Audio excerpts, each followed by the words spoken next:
প্রিয় শিক্ষার্থীবৃন্দ, আমাদের কাজ ক্ষমতা শক্তির অধ্যায়ের দ্বিতীয় লেকচার আজকে। তো আগের লেকচারে আমরা যে জায়গাটাতে শেষ করছিলাম সেটা ছিল ধনাত্মক কাজ, ঋণাত্মক কাজ আর শূন্য কাজ। আমরা এই ধনাত্মক কাজ আর ঋণাত্মক কাজের ব্যাখ্যাটা আরেকটু ভিন্নভাবে দেওয়ার চেষ্টা করি আজকে।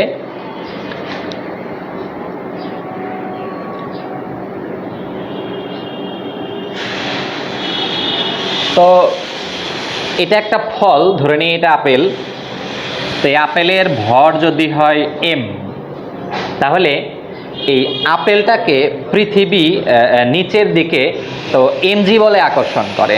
তো নিচের দিকে আকর্ষণ করতেছে আমাদের mg বলে। তো এই আপেলটাকে যদি মুক্তভাবে পড়তে দেওয়া হয় তাহলে আপেলটা জি ত্বরণে নিচের দিকে নামবে। কেউ একজন যদি এই আপেলটাকে উপরের দিকে উঠাতে চেষ্টা করে, তো আমরা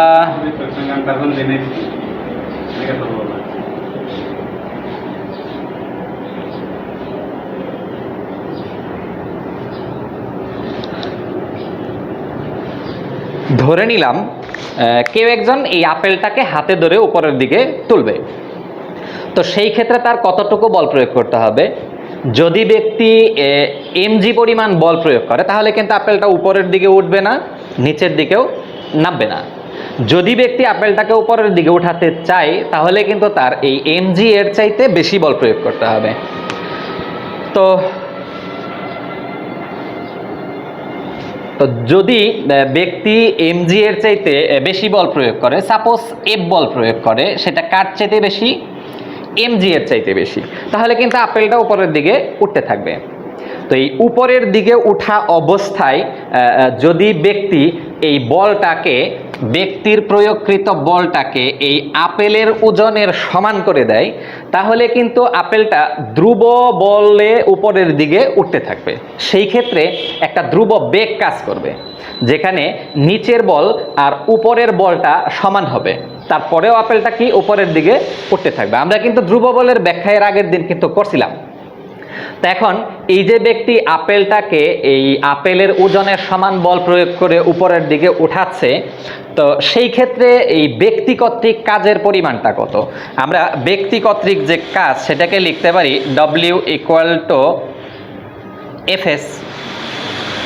তো আমরা এখানে Fs cos থিটাটা লিখবো না। কেন লিখবো না? যে আমার cos থিটা, যেখানে থিটার মান কিন্তু এখানে 0, এখানে ব্যক্তি বল প্রয়োগ করতেছে উপরের দিকে, আপেলটাও কিন্তু যাচ্ছে কি উপরের দিকে। ব্যক্তির প্রয়োগকৃত বল এবং আপেলের বল দুইটা কিন্তু একই দিকে, এই একই দিকে থাকার কারণে থিটার মান আসতেছে 0। আর cos থিটা যখন হয়, যে cos থিটার মান যখন 0 হয় তখন cos 0 ডিগ্রির মান কিন্তু 1। তাহলে যদি 1 হয় তাহলে আমাদের W = কত? Fs। এখন এই f এর পরিবর্তে বসবে হচ্ছে mg। আর ব্যক্তি যদি আপেলটাকে h উচ্চতায় উঠায় তাহলে s এর পরিবর্তে বসবে কত? h। অর্থাৎ ব্যক্তি কর্তৃক কৃত কাজটা আমার কি আসতেছে? ধনাত্মক। তো ঠিক এই কাজটাকেই যদি আমরা অভিকর্ষ বলের দ্বারা চিন্তা করতাম তাহলে অভিকর্ষ বল কিন্তু আপেলটাকে নিচের দিকে টানে আর ব্যক্তি আপেলটাকে উপরের দিকে উঠিয়ে নিয়ে যাচ্ছে, তখন কিন্তু কাজটা হয়তো আমাদের ঋণাত্মক। অর্থাৎ একই জায়গাতে ব্যক্তি কর্তৃক কাজ ধনাত্মক এবং পৃথিবী কর্তৃক কাজটাকে ঋণাত্মক। তো আমরা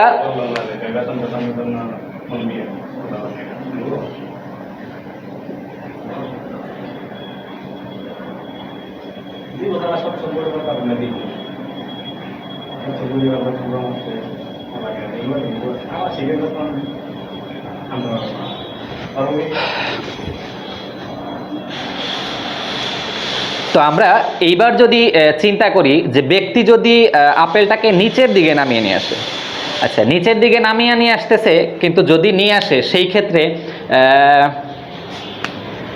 এখানেও কিন্তু পৃথিবী কর্তৃক যে আকর্ষণ বল সেটা কিন্তু আমাদের mg, এবং ব্যক্তি যদি উপরের দিকে বল প্রয়োগ করে তোমার f, এবং সেই f বল যদি mg এর চাইতে কম হয় তাহলে কিন্তু আপেলটা উপরের দিকে উঠবে না, নিচের দিকে নেমে আসবে। তো নিচের দিকে যখন নামতে শুরু করে ঠিক ওই মুহূর্তে যদি ব্যক্তি কর্তৃক প্রযুক্ত বল, মানে নিচের দিকে নামা অবস্থায় যদি ব্যক্তি কর্তৃক প্রযুক্ত বল আর আপেলের বলটা সমান হয়ে যায়, তখন কিন্তু ধ্রুব বলে নিচের দিকে নেমে আসবে। এই ক্ষেত্রে কিন্তু আমরা একটা ধ্রুব বেগ পাবো। তো সেইখানে কাজ যেটা আসবে যে ডব্লিউ ইকুয়াল টু কত, এফএস। তো নর্মালি এফ এর পরিবর্তে আমার বসবে এমজি, এবং এই আপেল যদি এইচ দূরত্ব পার হয়ে নিচে নেমে আসে তাহলে আমাদের কাজ আসবে কত, এমজি এইচ। তো এইখানে আমরা যদি আরেকটু ব্যাখ্যা অ্যাড করি, ব্যক্তি কিন্তু বল প্রয়োগ করতেছে উপরের দিকে আর আপেলটা নামতেছে আমাদের নিচের দিকে, তাহলে আমার ব্যক্তি কর্তৃক বল উপরের দিকে, আপেল নামতেছে নিচের দিকে, আমাদের মধ্যবর্তী কোণ মানে বল প্রয়োগ করা হয় যে রেখা বরাবর এবং তার ক্রিয়াটা যে রেখা বরাবর, তাদের মধ্যবর্তী কোণ কিন্তু 180 ডিগ্রি, মানে আমাদের এখানে F S cos of 180 degree, আর কজ 180 ডিগ্রির মান হচ্ছে -1, তাহলে আমাদের মোটের উপরে ব্যক্তি কর্তৃক কাজ আসতেছে এমজিএইচ মানে মাইনাস। তাহলে এই ক্ষেত্রে কাজের পরিমাণটা কি, ঋণাত্মক, কারণ ব্যক্তি বল প্রয়োগ করতেছে উপরের দিকে, আপেলটা চলে আসতেছে নিচের দিকে। তো এই ক্ষেত্রে আবার ব্যক্তি কর্তৃক বা এজেন্ট কর্তৃক কাজ ঋণাত্মক হলেও আমাদের ভূপৃষ্ঠ বা অভিকর্ষ বল দ্বারা কাজ কিন্তু এখানে ধনাত্মক আসবে, কারণ অভিকর্ষ বল আপেলটাকে নিচের দিকে টানতেছে, আপেলও যদি নিচের দিকে আসে সেই ক্ষেত্রে কিন্তু ওই যে বলের দিক সরণের দিক একই দিক হইলে কোনো কোণ থাকে না এবং কাজটা ধনাত্মক, অর্থাৎ একই জায়গাতে আমরা ব্যক্তি এবং অভিকর্ষ বল ভিন্ন ভিন্ন বিবেচনায় কাজটাকে ধনাত্মক এবং ঋণাত্মক দুইভাবেই দেখাইতে পারি। আমরা অন্য আর একটা আলোচনার মধ্যে আসি।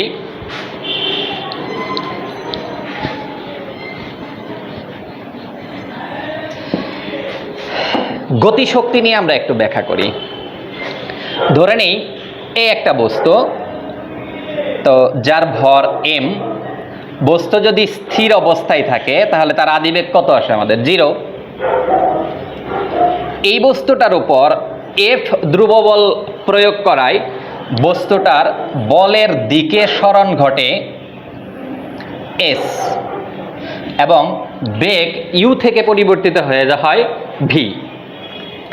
তো গতিশক্তি হচ্ছে যে এই যে কোনো বস্তুর উপর কাজ করে তার বেগের যে পরিবর্তন ঘটানো হইল, অর্থাৎ বেগ ইউ থেকে পরিবর্তন করে ভি করা হয়েছে, এই ক্ষেত্রে যে পরিমাণ কাজ করতে হয়েছে সেটাই কিন্তু বস্তুর গতিশক্তি, মানে বস্তুর ভিতরে গতিশক্তি হিসেবে সঞ্চিত থাকবে। অর্থাৎ বস্তুর এই গতির পরিবর্তন করতে যে কাজটা, সেই কাজটাই ভিতরে বস্তুর ভিতরে গতিশক্তি হিসেবে জমা থাকে। তাহলে এই যে বেগ ইউ থেকে পরিবর্তন করে ভি করতে যে কাজ করতে হয় সেটা হচ্ছে ডব্লিউ ইকুয়াল টু এফএস। এখানে আমাদের বলের দিক আর সরণের দিক একই দিক হওয়ায় শুধু এফ এসি আসবে, কারণ কস থিটার মান কত, থিটার মান কিন্তু 0 ডিগ্রি। তো এফ এর পরিবর্তে যদি আমরা বসাই এম এ, আর সরণটা যদি আমাদের থাকে এস, আমরা দিয়ে দিই এটাকে 1 নং সমীকরণ। কিন্তু আমরা জানি যে v square equal to u square plus 2as। যেহেতু বস্তুটা স্থির অবস্থান থেকে যাত্রা করে, কাজে আমাদের আদিবেগটা হচ্ছে 0। আদিবেগের মান যদি আমরা এখানে 0 বসাই, v square equal to 0 square plus 2as, বা v square equal to 2as, বা v square by 2a equal to s. তো আমরা এই মানটা যদি এই জায়গাতে নিয়ে এসে বসাই, তাহলে যদি আমরা 1 নং এ মান বসাই,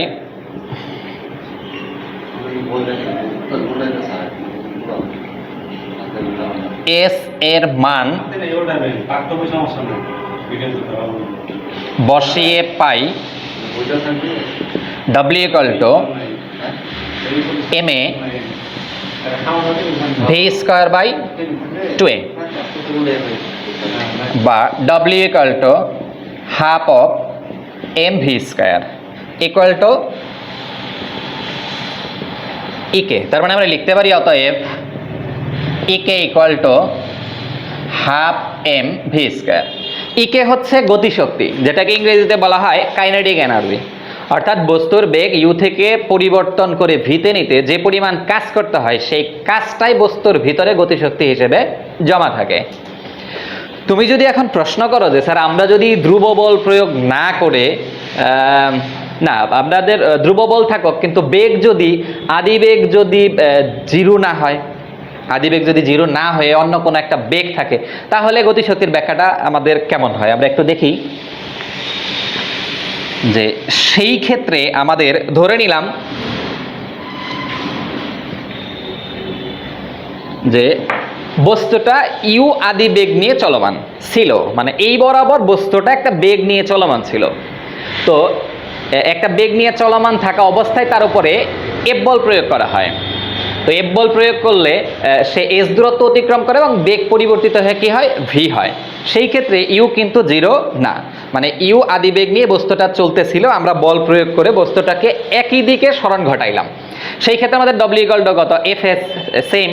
তো এইখানে আমাদের কি আসে দেখো, এখানে আমাদের v square minus u square equal to 2as বা v square minus u square by 2a equal to s। এবার যদি আমরা 1 নং এ s এর মান বসাই,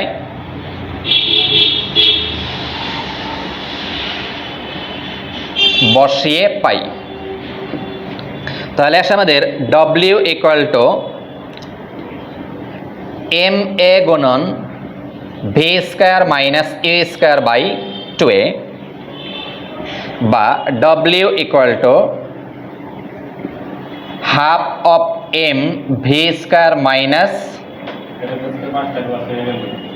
ইউ স্কয়ার বা w equal to half of M V square half of m u square. অর্থাৎ এই ক্ষেত্রে বস্তুটার উপর যে কাজ করা হয় সেটা হচ্ছে এই গতিশক্তির পরিবর্তনের সমান। মানে আমার এই অবস্থায় যে গতিশক্তিটা ছিল আর এস সরণ ঘটার পরে যে গতিশক্তিটা আসে তার যে পরিবর্তন আমার কিন্তু ততটুকু কাজ করতে হয়েছে এই বস্তুটার উপরে। ধরে নেই আমরা এইখানে যদি আমার যে বেগ আছে এটা নিয়ে যদি আমার গতিশক্তি হয় 100 জুল এবং এই জায়গাতে যে বেগ আছে সেটা নিয়ে যদি আমাদের গতিশক্তি হয় 160 জুল, তাহলে কিন্তু গতিশক্তির পরিবর্তন আসতেছে 60 জুল। অর্থাৎ বস্তুটার বেগ ইউ থেকে পরিবর্তন করে ভিতে নিতে আমার 60 জুল কাজ বস্তুর উপরে করতে হয়েছে। আচ্ছা, আমরা একটু বিভব শক্তির ব্যাখ্যায় আসি।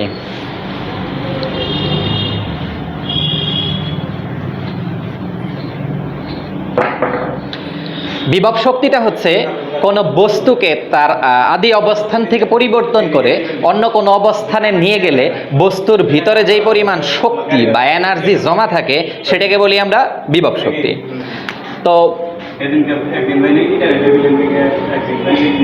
এটা একটা পাথর, তো তার ভর যদি হয় এম, তো পৃথিবী তাকে টানে এমজি বলে।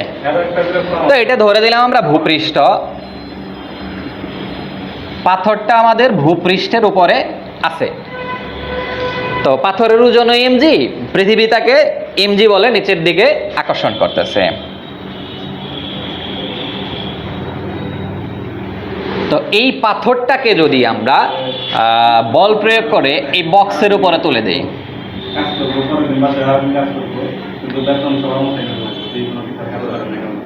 এই বক্সের উপরে যদি আমরা পাথরটাকে তুলে দেই তাহলে কিন্তু আমাদের কিছু পরিমাণ কাজ করে পাথরটাকে কিন্তু বক্সের উপরে তুলতে হয়। এই ক্ষেত্রে আমার যতটুকু কাজ করতে হয় সেই কাজটাই কিন্তু এটার ভিতরে শক্তি হিসেবে জমা থাকে, যেটাকে আমরা সংজ্ঞা অনুযায়ী বিভব শক্তি বলে থাকি। যেহেতু এই কাজটা আমরা অভিকর্ষ বলের বিরুদ্ধে করছি, কাজে এইখানে যে শক্তিটা জমা থাকবে সেটাকে আমরা অভিকর্ষ বিভব শক্তি বলতে পারি। তো এইখানে পাথরটাকে যখন আমরা উঠাইলাম সেই ক্ষেত্রে উঠানোর ক্ষেত্রে কিন্তু আমরা ধ্রুব বল প্রয়োগ করে উঠাইছি, আর ধ্রুব বল কি জিনিস সেটার ব্যাখ্যা কিন্তু আমরা আগেই করছি। তো ধ্রুব বল প্রয়োগ করে যদি আমরা উঠাই তো তার ভিতরে আর এই দূরত্বটা যদি আমার এইচ হয় তাহলে কতটুকু কাজ করতে হয়েছে, কাজ W equal two F S. আবার এইখানে কিন্তু এফ এস কস থিটা, মানে কস থিটা লিখলেও কিন্তু শেষে যে ওই যে থিটার মান যদি জিরো হয় তাহলে কিন্তু আমার কস থিটা লেখার দরকার পড়ে না, কারণ কস 0 ডিগ্রির মান কিন্তু 1। যেহেতু আমার পাথরটাকে আমি উপরের দিকে তুলছি, তাহলে আমার বলের দিক এবং সরণের দিক একই দিক। তো এইখানে এফ এর পরিবর্তে বসবে আমার mg, এস এর পরিবর্তে বসবে কত h। তাহলে আমি কাজ করছি কত mg h। এইটাই মানে কোন বস্তুকেও যে অভিকর্ষজ বিভব শক্তির সংজ্ঞা অনুযায়ী এটাকে আমরা বিভব শক্তি বলতে পারি। তার মানে এইটাই ইকুয়াল টু কত ep। তাহলে বলা যায় অতএব ep equal to mg h।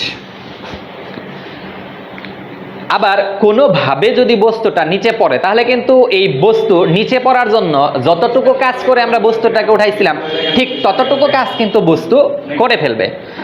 তো তুমি যদি মনে করো যে আমরা যদি এই ধ্রুব বল প্রয়োগ করে উপরের দিকে না উঠাইতাম, মানে নিচের দিকের বলটার চাইতে যদি উপরের দিকের বলটা বেশি হইতো, তো বেশি হইলে কি হয়, বেশি হইলে তোমার এইখানে যে বেগ থাকবে এটাকে ধরে নেই v1,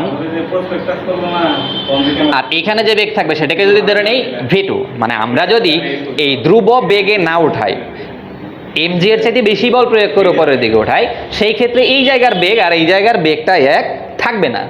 তো আমাদের সেই ক্ষেত্রে যে ঘটনাটা ঘটবে, যে আমাদের এইখানে গতি শক্তি আসবে ek equal to half of m into v2 square minus v1 square.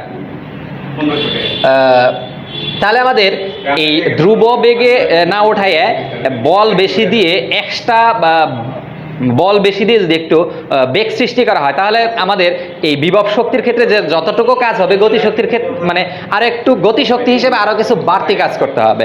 অর্থাৎ তখন কাজের পরিমাণটা আসবে এইটা যোগ এইটা। কিন্তু আমরা ওই যে ধ্রুব বেগে কিভাবে উঠাই সেটার ব্যাখ্যা আগেও দিছিলাম, ওইভাবেই যদি আমরা উঠাই তাহলে কিন্তু আমাদের এই জায়গার বেগ আর এই জায়গার বেগটা কিন্তু তখন একই হয়ে যাবে। তাহলে এখানে V square minus V square, তাহলে হাফ অফ এম গণন আমার কত আসতেছে 0 ইকুয়াল টু কত 0। তার মানে ধ্রুব বেগে উঠাইলে আমার শুধুমাত্র বিভব শক্তিটাই থাকে, গতিশক্তি সেখানে কাজ করে না। যাই হোক, আজকের ক্লাস এই পর্যন্তই থাকো। তোমরা ভালো থাকো, সুস্থ থাকো, ঘরে থাকো। খোদা হাফেজ।